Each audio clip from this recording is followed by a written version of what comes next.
Hindi nagtagal at si Maria'y nagmamadaling pumunta sa isang bayan sa bulumbunduki ng Huda.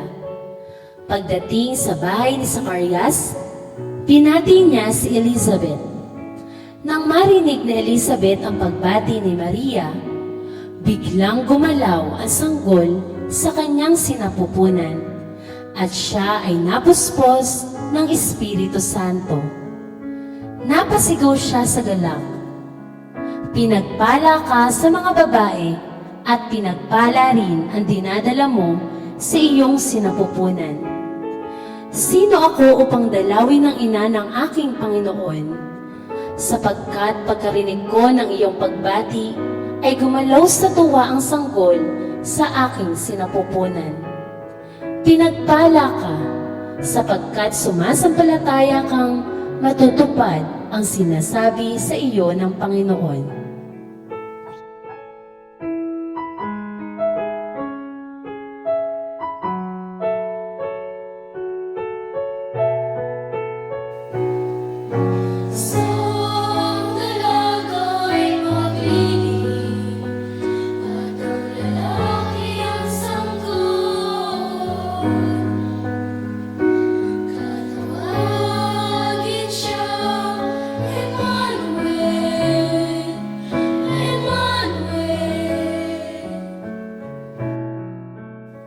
Maria! Maria!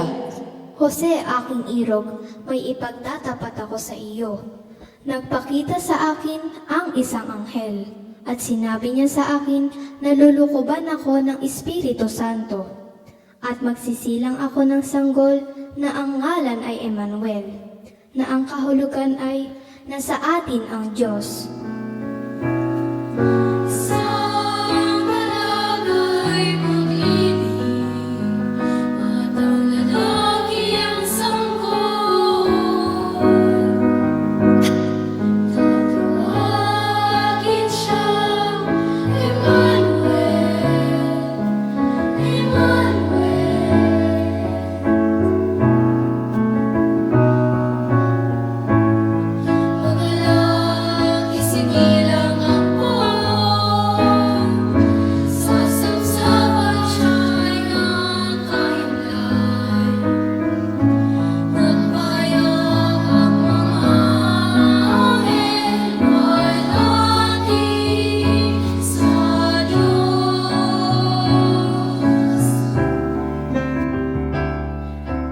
Panahon na iyon, iniutos ni Emperador Augusto na magkaroon ng sensus sa lahat na nasasakupan ng imperyo ng Roma mula sa Nazaret, isang lungsod sa Galilea. Si Jose pumunta sa Judea sa Bethlehem na bayang sinilangan ni Haring David, kasama rin niyang umuwi upang magpadala si Maria na kanyang magiging asawa na noon ay nagdadalang tao, ilang buwan na ang nakalipas nang dalawin siya ng anghel ng Diyos upang ibigay sa kanya ang balita na siya ay pinagpala ng Diyos at siya ay magdadalang tao. Malugod niyang tinanggap ang biyayang pinagkaloob sa kanya, gayon din ang kanyang asawang si Jose na napaginipan din ang anghel ng Diyos. Sila ay ginabi na sa kanilang paglalakad, hanggang sa sila ay humanap ng matutuluyan. Nakakita sila na isang bahay, sila ay kumatok at sila'y pinagbuksan. Mahal na Ginoong may bahay, magandang gabi po. Kami po sana ay manunuluyan kung inyo pong pahintulutan. Saan po kayo galing at saan po kayo nagmula? Gabing-gabi na, ano ang inyong kailangan? Malayo po kami mula sa Nazaret na aming bayan. Nagtungo rito at nagpadala ayon po sa utos. Ginoo, pagod na po kami. 3 gabi't araw na siyang husto sa sanggol na sinapupunan ko. Iyong tahan at puso'y buksan mo. Sana kung dito ay may lugar, kayo aking pagbibigyan. Ngunit puno na ang aking bahay. Kami ay may malaking pamilya. Wala na kayong matutulugan. Paalam po aming Maginoo. Sintang Maria, paano tayo? Jose kong irog, huwag matakot. di tayo pababayaan ng Diyos. Isipin nyo ay huwag matakot. Diyos ay hindi nakakalimot.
Aba, doon bukas ang ilaw. Sa kabilang tahanan, halika tayo tumawag.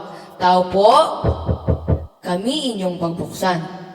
Paumanhin kung sino man kayo, may darating akong mga bisita. Aming tahanan ay dapat iwasto. Putihin po ang ginang, kayo'y ina, alang-alang sa aking sanggol na sinapupunan. Pakiusap, patuloy niyo po kami. Kahit sa ang sulok po ng inyong tahanan, pakiusap po. Wala na po talaga kayong matutulugan dito. Panginoon, sadyang lilingap sa taong matulungin.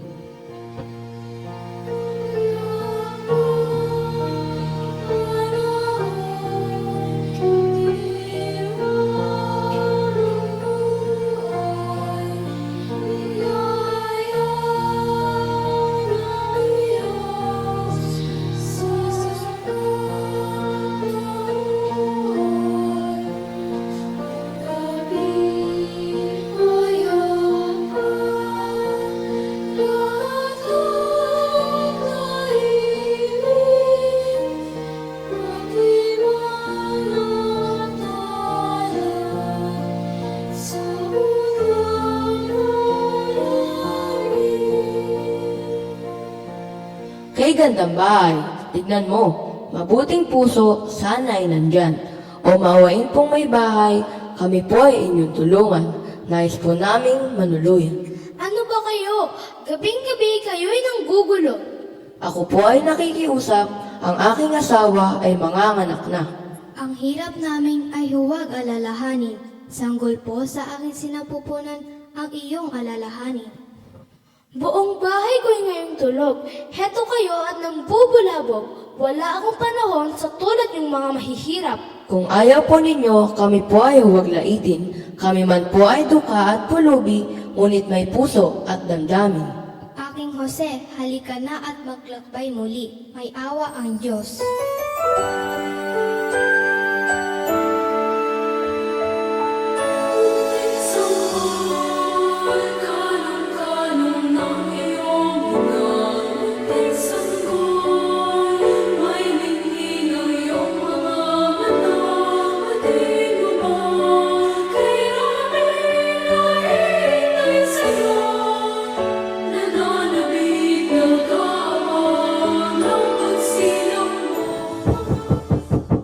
Tao po, Ano po ang inyong kailangan? kailangan po namin ng matutuluyan. Malapit ng manganak ang aking asawa. Ngunit wala po kaming bakante dito sa bahay. Kung gusto po ninyo, doon sa aming mga kulungan ng mga hayop. Doon may bakante at pwede ninyong matuluyan.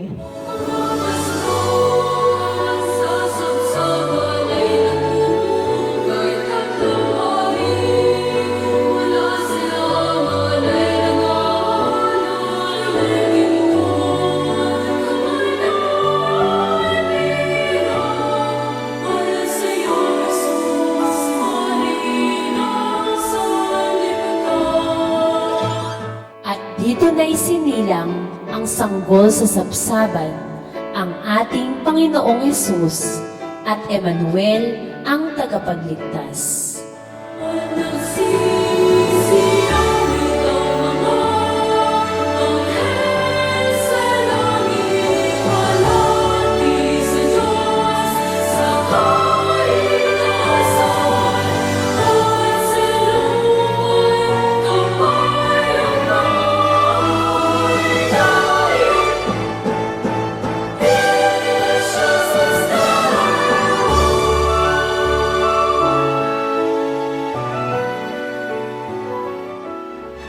At nasilayan na nga ng mga naglalakad ang dakilang liwanag, ang umakay sa naghahanap na landas, isang nagliliwanag na tala.